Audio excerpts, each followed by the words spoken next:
Hi everybody, my name is Mugdha Kalra, and my job really is to ask tough questions but very simply, so that we are not doing just pitches, but we are actually finding out where we can go from here. And if you are here today for the first time and exploring this for the first time, then you have your answers and you go back with enough and more ammo to make sure that you can start your journey.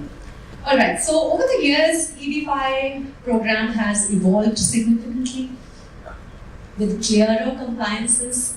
Having said that, when somebody is starting their journey, they are overwhelmed.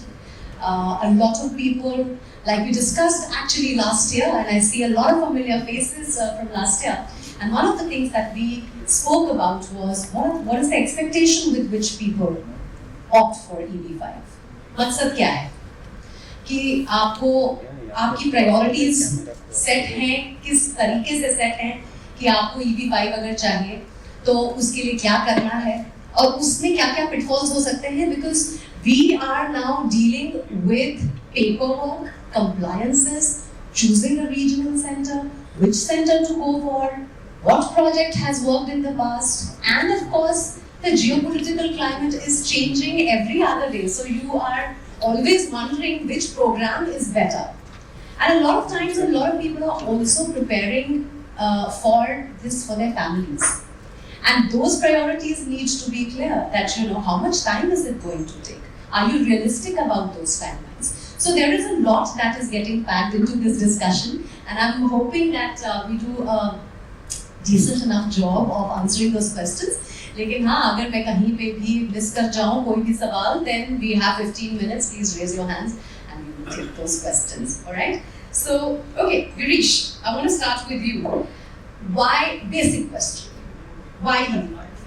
And why not the other options that are available in terms of visa programs for permanent residency? Why are we looking at EB5 and how has it stood the test of time? It's a very right question, and given the situation, it's a very pertinent one as well. But before we answer why EB5, we need to look at what other options are, because Correct. It's not one size fits all, right? There are various options, various other countries as well.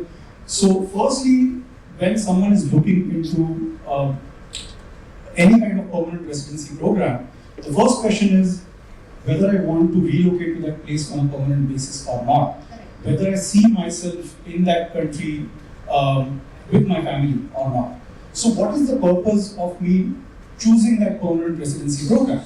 So for example, if I'm trying to start my own business and I just intend to open my business over there, expand my presence in that country, then there are different visa categories which might be pertinent or which might be relevant to you.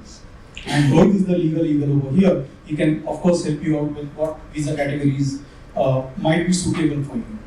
When it comes to EB5, the core principle of choosing EB5 is to seek permanent residency. It's one of the fastest routes, and it allows the main applicant, whoever is the main applicant, it can be either husband or wife, the main applicant's spouse and children below 21, unmarried, to all qualify for permanent residency for the US, it being one of the fastest routes. Now, Edwin also mentioned in his presentation, you can either marry someone who is a US citizen, and that is another route as well. But if you're already married, then probably your spouse is not going to be happy with that option. So then EB5 remains one of the best options available. So what qualifies an investor for EB5 visa? So firstly, the minimum investment for EB5 is $800,000, which needs to go into a qualifying business. So tomorrow if I say that I'm going to buy a house worth $1 million, will that qualify me for EB5? No. So it needs to be invested in a qualifying business, which is going to create 10 full-time jobs. So from a US standpoint, EB5 essentially is a job creation program.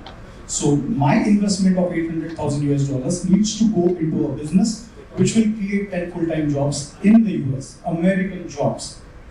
And that is when USCIS, which is the adjudicating authority, will look at my case, they will adjudicate that, they might ask a few questions, and based on that, they will decide whether a green card should be given to you or not. So it's a step-by-step process. But why EB5? It's one of the fastest, one of the oldest programs rather. This has been in place since 1990. There's a new law as of 2022, Reforms and Integrity Act of 2022, which governs the program currently. It's there at least until 2027. So someone who's going to apply now is going to be grandfathered in. We'll discuss the features of this program later on. But this program has been in place for a very long time, and it works. And it has worked for many, many years for thousands of investors from many, many different countries. So hence EB5. So we do see proof of concept. Yes. And we have enough and more stories that are in favor of it. And also what we have to realize is that it is meant for a certain kind of family, certain kind of people. While there are so many other options available, EB5 is also tailor-made for certain people. And we will, of course, Girish and I are also chatting, having a fireside chat. So that's where we will talk about that why in the first place some prototypes should be picking EB5 over the rest of the options available. But Rishabh, now that we are talking about EB5, one of the most important things that comes up in any discussion is how do I choose my regional center? What is the job of a regional center? What do they do? Do they help me with my paperwork? Do they help me select a project? Do they look at compliance? So I think for the benefit of everyone who is here, what does a regional center do? And why is it important to be very careful when you have to choose a regional center? Because when you meet people, and all the people I meet here are very convincing. And I love the energy and I love the confidence. But how do you ask the right questions? And what do you ask for? So how do you pick up the right regional center that matches with your sentiments and what you are imagining? Because it's easy to say that, 10 people, employment, etc. But you also have to be invested in that business somewhere, right? How do you go about picking people who match your value, and of course the market viability as well? So let me start with what's the job for a regional center. So we are actually the ones structuring these projects for you. We also take care or manage all the job creation requirements. These are again validated by third parties like the immigration attorneys, the lawyers who do all the documents, and the economic report is also created, which kind of satisfies the USCIS that this project is fit for an EB5. So anybody who's coming into a regional center offered subscription, they can be rest assured that this amount of basic due diligence has been done by the regional center on behalf of you. So this kind of remains completely passive for the investors. In terms of how to choose the regional center, like Girish mentioned, that one size does not fit all. Every investor will have a different risk criteria. Similarly, every regional center will have a different philosophy as to what they want to promote as projects. In our case, we like more of debt options. We feel that investors are coming into the program for getting a green card and getting their money back. So we are a little conservative. There are regional centers, who offer equity options where they say, okay, why not make money on your EB5 and get a green card if you're open to taking a certain amount of risk. And there are regional centers who are actually kind of doing like a personalized approach as well, where if you have a project, there are regional centers who can actually help you structure an EB5 around your own project with the help of immigration attorneys as well. So the selection of the regional center will one depend on your risk appetite. Number two is, of course, you look at the track record of the regional center, right? So one of the most important jobs that we do is maintaining USCIS compliance on a quarterly, on a yearly basis across all the projects, right? So even for a project that we had in, say, 2010, and if we've not repaid money back for that project, we still have to do all the compliances for the investors who filed with us in 2010, right? So this has to be a going entity. Most importantly, right now with the political conflict around EB5 as well in the US. So that is, I think, right now the biggest criteria is you want to work with a regional center where you have the stability that even if the program goes under some change, the regional centers would still be able to adapt and move on from that. Wonderful. Now, once we sort of align ourselves to the centers, and I want to get Akshat in here, what parameters should one be looking at when you're looking at EB5 projects per se, or asset class, so to speak? What asset type should be considered? What are some of the things, top 5 things at least, that should be considered when you are picking up a project? Say you're aligned with the regional center, but then the projects are multitude. How do you go about making that choice? And also, last year when we were talking, and of course we were talking in general about this, that a lot of people have now moved on from looking at EB5 not just as their way to get into the country and get a permanent residency. It's also now about if the money I have invested in the business, can that offer me returns as well? That's a new ask, because otherwise it was purely looked at as get into the business of just getting into the country, right? Whether people wanted to do that for their kids, whether for their family, or they wanted to join their families there, or they wanted to look at starting new businesses. But this was just looked at as a prerequisite, and it was never looked at as something that can actually multiply and give you the returns. I think that expectation has changed, so I'm sure that puts a lot of pressure on the regional centers also to show the numbers, etc. But as the time, EB5 project, what to choose, what to stay away from. Sure. Firstly, thanks a lot for having me here today. I will break down your multifaceted question into smaller segments. I think for all EB5 investors, the stress is on the word relationship. When you work with the regional center, you're looking at a relationship of about 5 to 6 years. I think every investor has primarily just two simple goals. You want your green card and you want your money back. Right? So as Girish and Rishabh mentioned, certain parameters like track record, how long have you been doing it, how many investors of yours have gotten their green card, their conditional green card, their permanent green card. When you're looking at different asset classes or the key questions that you should ask, again, let's circle that back to the top requirements that you have, which is your green card and your money back. From a green card perspective, you need to ask a regional center, okay, what is this project? What is this asset class? Is it a multi-family for lease? Is it a hotel project? Is it a condominium? How many investors do you have in this project? Is this an I-956F approved project? Has the construction of the project started, or is it yet to start? Are these jobs already created, or are these jobs yet to be created or projected to be created, right? So those are a couple of questions that you should ask from a job creation perspective, because let's not forget here that at the end of the day, the pillar of this program is the creation of 10 jobs per investor application, and only if your application creates those 10 jobs will you at the end of the day get your I-829 petition approved. Coming to the second aspect of your question, or your requirement as EB5 investor is to get your money back. I think the greatest return in the EB5 visa program is to get your green card and to get your money back. Any expectation on I'd like to make some money is, I don't think, the right approach, because somewhere down the lane something or the other is going to get compromised, and which will surely ensure that you don't get your money back. So let's have our expectation very clear so that our objectives are met. In terms of financial due diligence, again, you need to ask questions like, what is the total value of the project? Is this, as Rishabh mentioned, is this a mezzanine debt? Is it a preferred equity? Is this in a senior loan position? Is the bank involved in the project? What's the developer's equity in the project? What is the LTV or the LTC? So I think these are like a few key concepts, key questions that should help investors get more insights or clarity on how good a project is. As you rightly mentioned, Akshat, that this is about building a relationship with your regional center and the team. I want to get Rhea in here. Rhea, it always is about a good marriage, right? So let's talk about an arranged marriage, where you do your due diligence and then work on the relationship, right?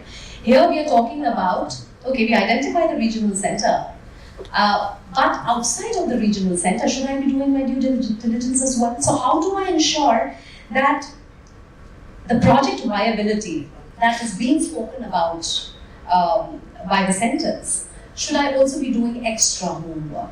Or how do I know that there are certain parameters that the regional center and the project have already met, and these could be the guidelines or the permitting bodies or stamps of approval? What are those things? What are those things that I should be asking my regional center for due diligence? Yeah. Correct. Thank you for the question. To start with, I think let's understand what a regional center is. It's essentially a license that most companies like us on the table we hold, and we have licenses to launch projects in particular areas of the US Right. Now, when we're looking at these kind of projects, for example, I can talk about EB5 Capital. We do a lot of projects that are very similar. Cookie cutter model, multi-family residential projects or hotels. Even with hotels, we're looking at brands like Marriott's and Hilton's. So when we're looking at a regional center that's done multiple projects of a similar type, we need to ask questions like, have you completed the entire cycle of EB5, which is to see that out of the number of projects that you've raised money in, how many projects have you actually been successfully completed the entire cycle of returning funds to your investors? So that is very important, first and foremost, because see, it's a large investment. It's $800,000 and it's an investment. It's not a cost. So we're essentially looking at getting our money back. Correctly, very well, Akshat mentioned that we're not looking at very high returns here because we know that EB5, the opportunity cost is of your green card. Right. So these are important things to ask in terms of permits. It's important that when we're looking at a project, we see that the I-956F application, which is something that regional centers sent to USCIS, the governing body, to sort of get an approval that we can now launch this project and we can get EB5 investors in this. Right. So the application of I-956F is very important. We should see that if there's a project, there are all the permits of that project is there, the environmental permits, multiple other permits that are required. Everything is there so that by the time the investors investing their money, they know that construction is well in progress, the jobs are created or will be created in the near future. So all of these things are important to see when you're looking at a regional center and any project. Wonderful. We all have now understanding of what the regional center does. With what expectation should you be getting into this program? What are the prerequisites that we need to look at while picking up a regional center and perhaps a project? The asset class, but I will come back to Akshat to talk about some of the low risk EB5 investments and also infrastructure projects that are looking at perhaps rural and high unemployment, as mentioned in the presentation before. But I have to get Rohit in for two very important because you're the person here who knows the law. So I'm going to throw all those questions at you. I think the first question really is around compliance, Rohit, and how do regional centers ensure compliance to the USCIS regulation? First of all, what is USCIS, why is it necessary, and why do regional centers need to completely comply with those regulations? Thank you. Pleasure to be here. Mumbai is home for me, so this is just a great opportunity, although IREX is my first attendance. But this is a great pleasure. So USCIS, I think pretty much everybody in the room knows what it stands for. It's just United States Citizenship and Immigration Service. That's a real easy one. They are responsible for approving the EB5 petitions that we file. They are responsible for reviewing them as well, and as Girish had said, reverting sometimes with questions. They issue what is called an RFE, that's a request for evidence. That's a list of questions they may have, sometimes a quick list, sometimes a very long, exhaustive list. So you've got to look at that from that perspective as well. But USCIS is the body that approves the EB5 petition, and I think Girish had said in his earlier presentation, you file also concurrently sometimes what's called an adjustment of status, which is actually the green card application. The immigration is responsible for approving that as well. Wonderful. And how do regional centers ensure that they're following those guidelines? I think it's safe to say that the Rhea, or the Reform and Integrity Act of March 15, 2022, has mandated a lot of activities or a lot of compliance-related issues that regional centers are just required to comply with. Before the program ended in 2019 November, you had over 1,000 regional centers. Now, as far as I understand it, you probably still have about 500 of them, or thereabouts. But many have dropped off the EB5 radar simply because they're not in a position to comply or not willing to comply. The requirements are very stringent.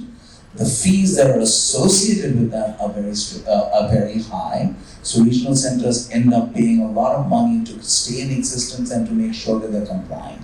They are required to have outside or third party what are called fund administrators who actually monitor the way the monies are spent and asked for.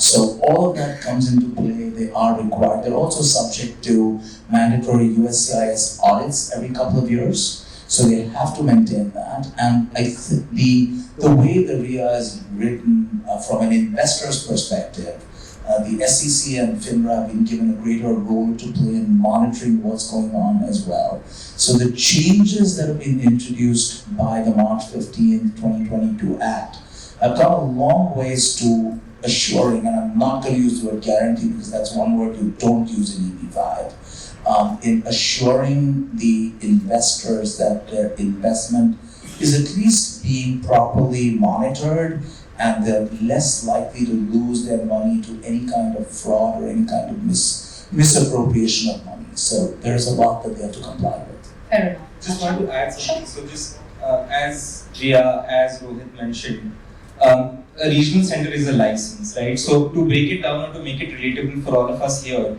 just like you have the SEBI in India, which is the Securities Exchange Board of India, you've got the SEC, which is the Securities Exchange Council in the US. Now, any fund administrator or any fund management company, at the end of the day, all of us here as regional centers have been doing this business for the last decade or so. For any regional center that does a misrepresentation or a fraud, they not only have the risk of their license getting terminated, but also the SEC coming after them with heavy fines and penalties. So again, that's something that brings in a lot more accountability in the hands of regional centers. Yeah, and just one more point to add to that, as Rohit was mentioning, the compliances which any regional center has to go through, and the reason why the number of regional centers have gone down substantially post RIA is because any project, and Rhea mentioned I-956 application as well. So before any project is brought into the market wherein investors can actually start investing into that project, we have to file something called as I-956F application. So it's not just one piece of paper. Every documentation pertaining to that project, the PPM, the business plan, the job creation report, everything needs to be submitted, and not just submitted for free. Every regional center for each project needs to pay a fee of $50,000. So that's a substantial amount of money. So before you would start having a single investor in, you need to pay a substantial amount of money just for the application, and then they might ask more questions. So there have been projects which have received RFEs or NOIs as well. So you need to first go through that hoop. Now, is 956F important? Yes. Is it the most important thing? So once you get an approval, is that the only document that you need? No. So let me give you an example of an ice cream. 956F approval is like if I'm trying to sell vanilla ice cream, does it qualify as vanilla ice cream or not? 956F approval says it is a vanilla ice cream. It doesn't necessarily mean that it's a very tasty or good vanilla ice cream, right? So that's just one first step of the due diligence which the regional center has to cross. The actual due diligence comes in when all the permits are in place or not. Who's the developer? What is their track record in terms of repayment? What is the regional center track record? What kind of documentation can you provide to substantiate or evidence the facts that you're providing to us? All these questions still remain. Yeah, I'd like to just add to that. Even when you get a 956F approval, does not mean that the immigration is endorsing the regional center. It's only approving the business plan and approving the fact that they can go out and raise money and get investors. It's not commenting on the quality of the project. That's really important for all the investors to understand. I'd just like to add something. Girish, that was very interesting.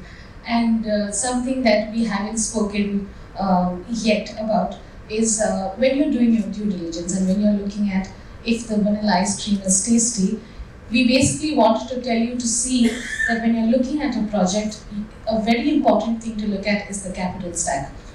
You see how much equity the sponsors have in that project. You see how much raise is EB5 in that project.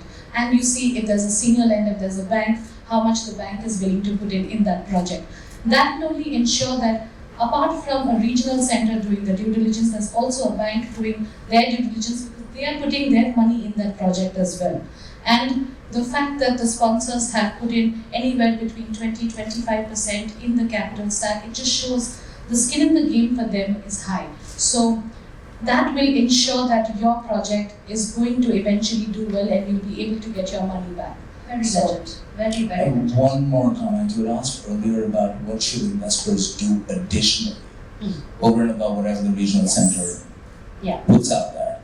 I always tell my investors, especially if you're in the US, even if you're not, you're looking to put in close to $1 million into this. That's a lot of money by any stretch of imagination.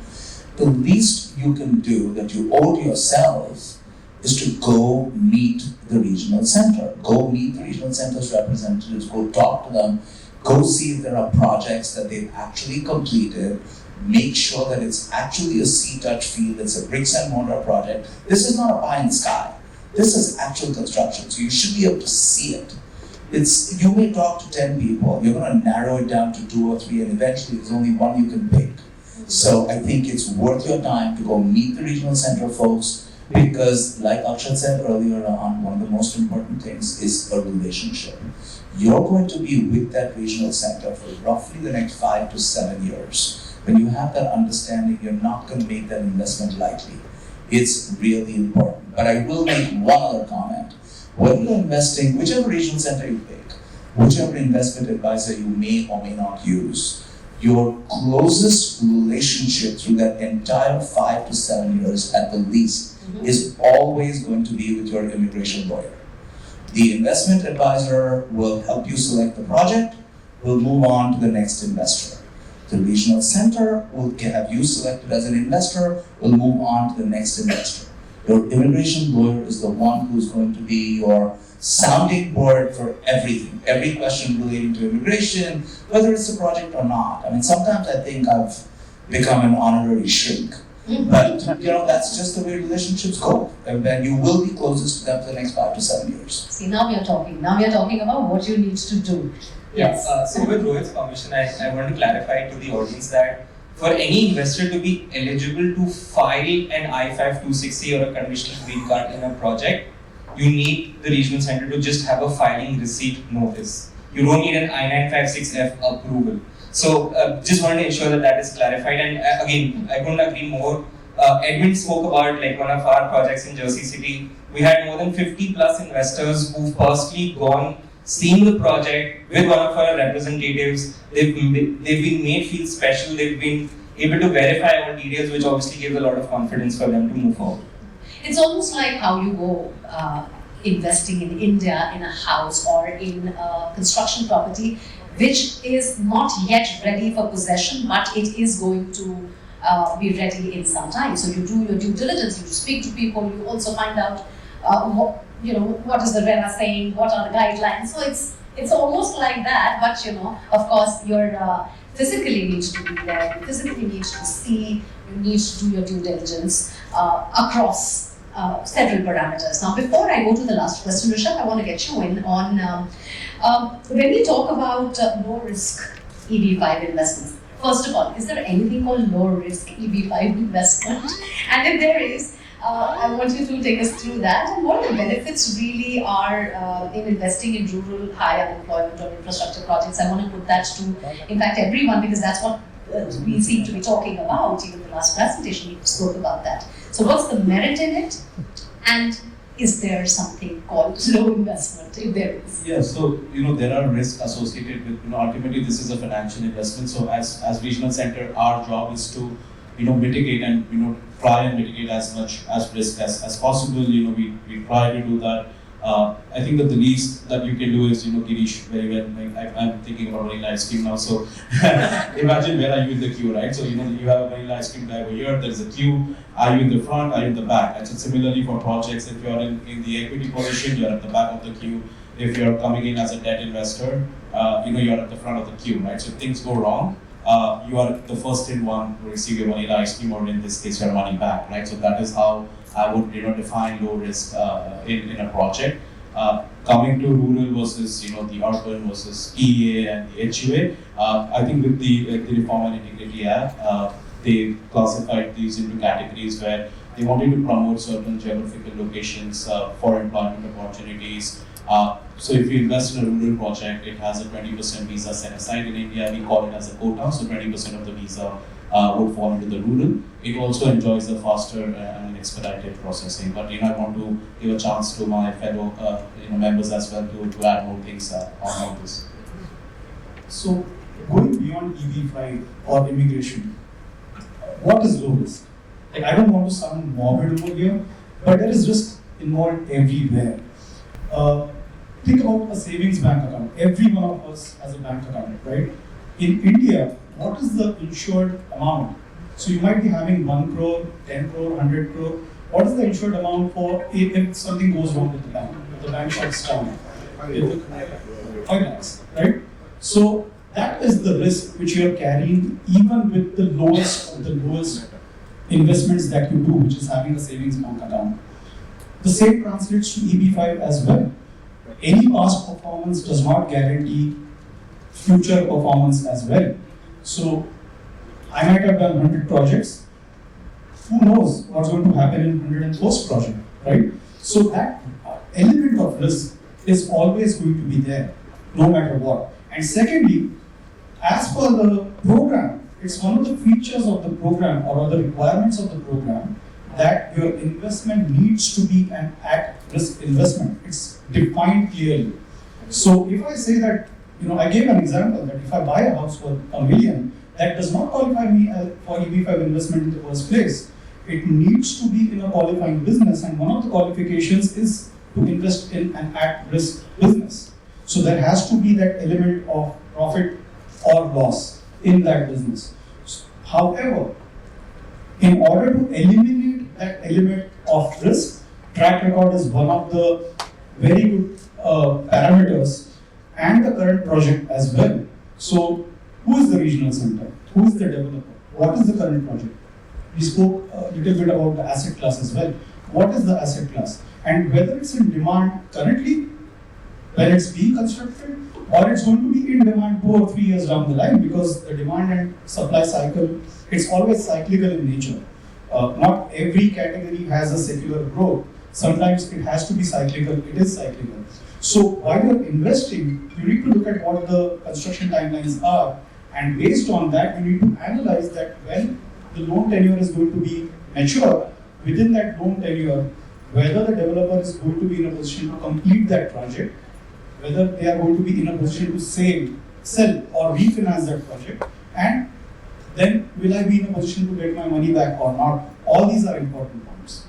Can I add something? Yeah. So, it's a financial product.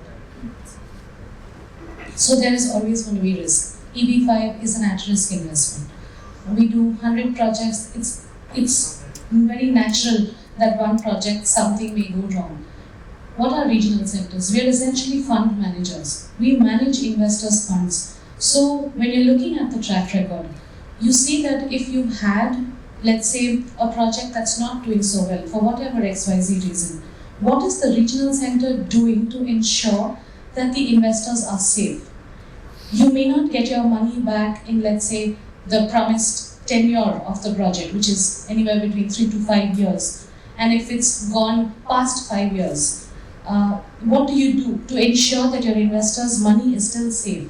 It's not just lost. So these are very important things. Even when you're looking at the track record, you see, fine, there's a project that's not done so well, but what has the regional center done in order to ensure the investors are safe? So I'm going to add a couple of twists over here.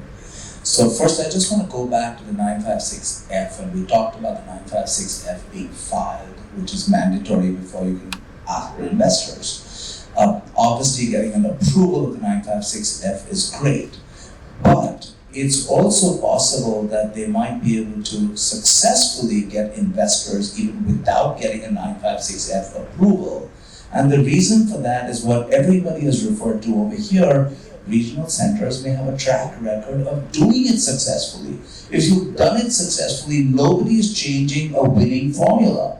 which means you can expect that that specific regional center will be able to get the 956F approved. Sometimes that can work. We certainly know regional centers, and I've been very privileged to work with the best, and most of them are sitting on this round table here.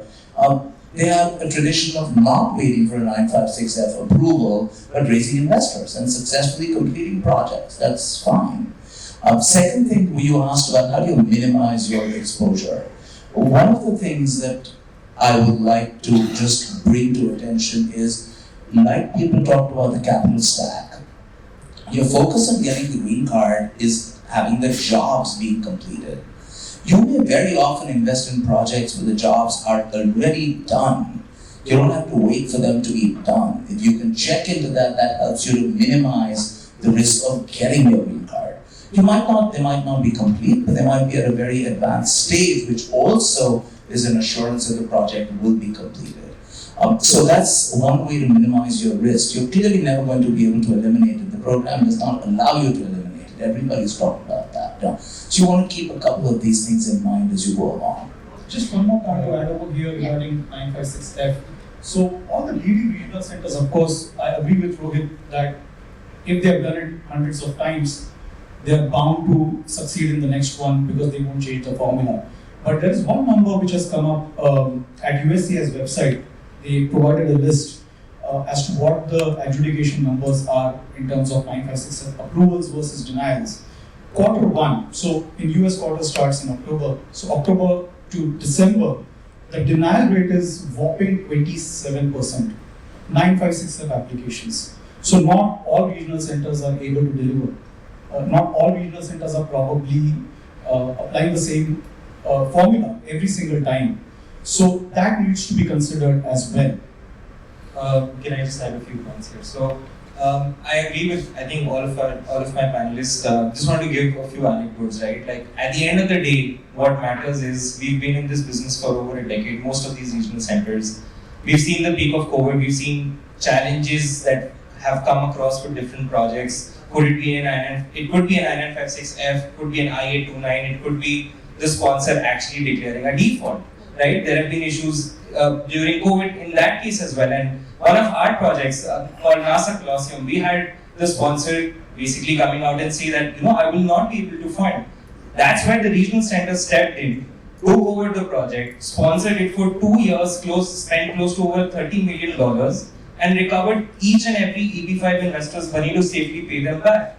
So at the end of the day, you need to also ask the regional center, what did they do when they did face a challenge, and how did they overcome that challenge to eventually come out with flying colors?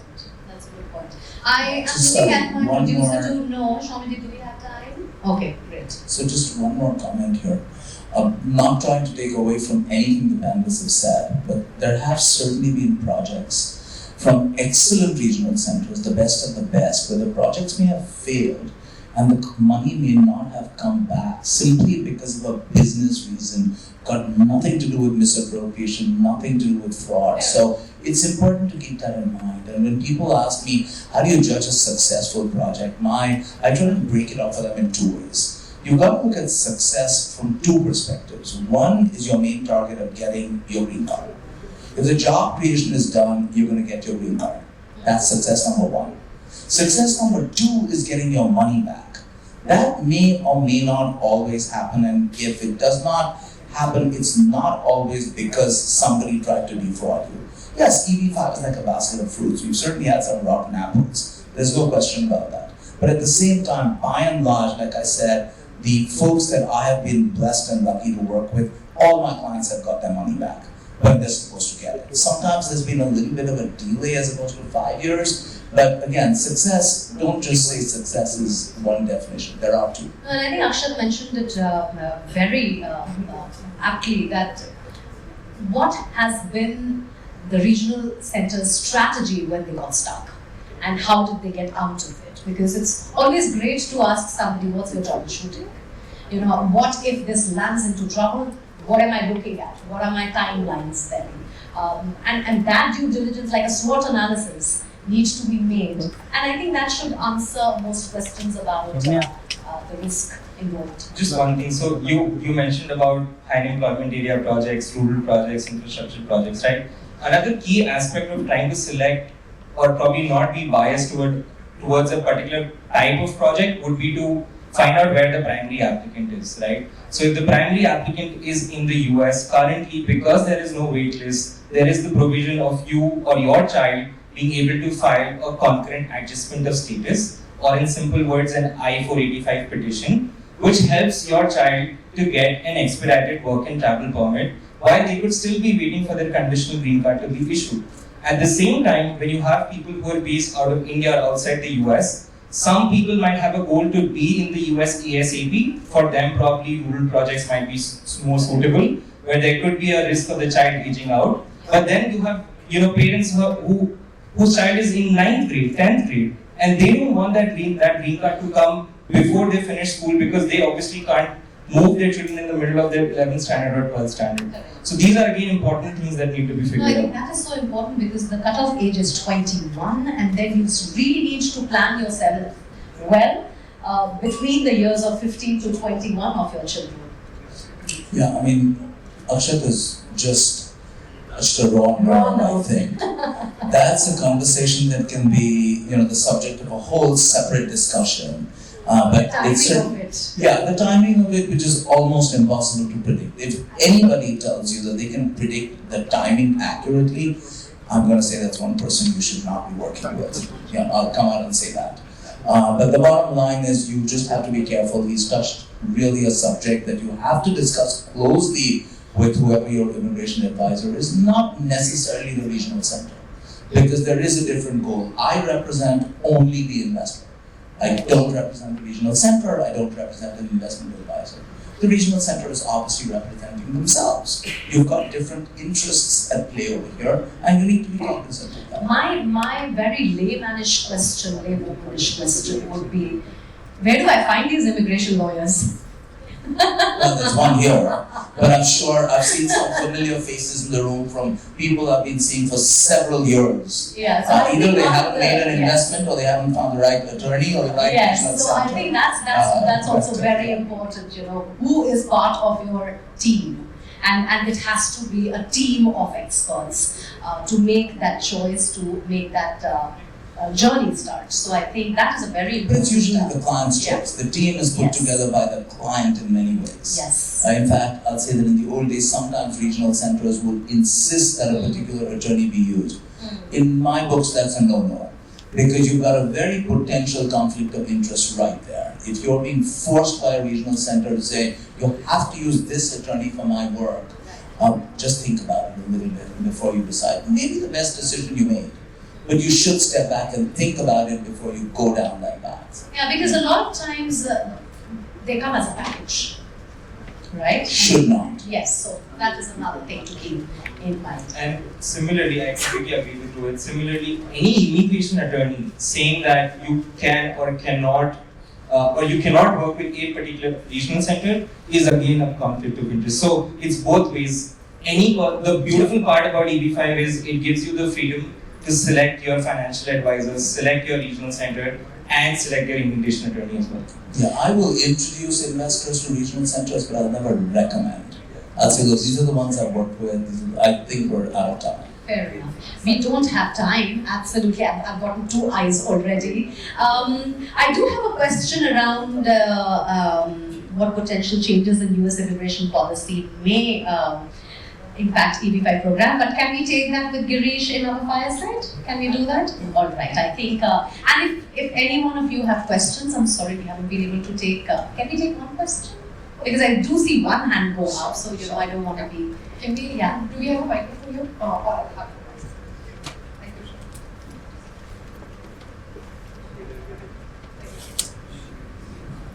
Good afternoon, my name is Nixon December. Thank you, it was a very enlightening discussion by the panelists and the speakers earlier. And my question is this, since I was told that it will take 5 to 7 years for your investment, so is the investment going to be spread over the 5 to 6 or 7 years, or you have to give for the EB5 the payment all at one, the investment at one go? And whether if it is spread over a period of 5 to 7 years, do you get the EB5? Second point is, But how is it? Because they said EB5, if you're not getting married to someone in the US, which is a cheaper route, so this is the best route. So my question is that, how is it is the discussion has not happened, EB5 versus the student option, the student route, studying the student route, which is a better? Okay, so I'll take that question first, Girish, before I pass it on to you. Thank you. Marriage is never the cheaper route. I'm not sure how long you've been married, but it's never the cheaper route. Most importantly, you got to remember, when he talked about marriage, he was very clearly referring to a real, genuine marriage. If you get married for green card purposes, it's going to be the worst decision you ever made, because you could end up in jail, because it's a criminal offense. So just take that out of your mindset, okay? That's not a real option.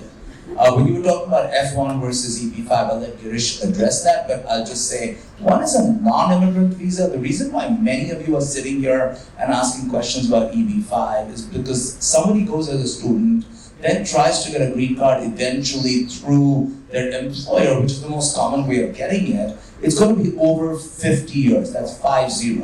That's the only reason why you folks are here willing to spend about $800,000. So, Girish, please, go ahead. Girish, if it's okay with you, we could address it in your session? Yeah? Yes. Perfect. Thank you very much. Thank you.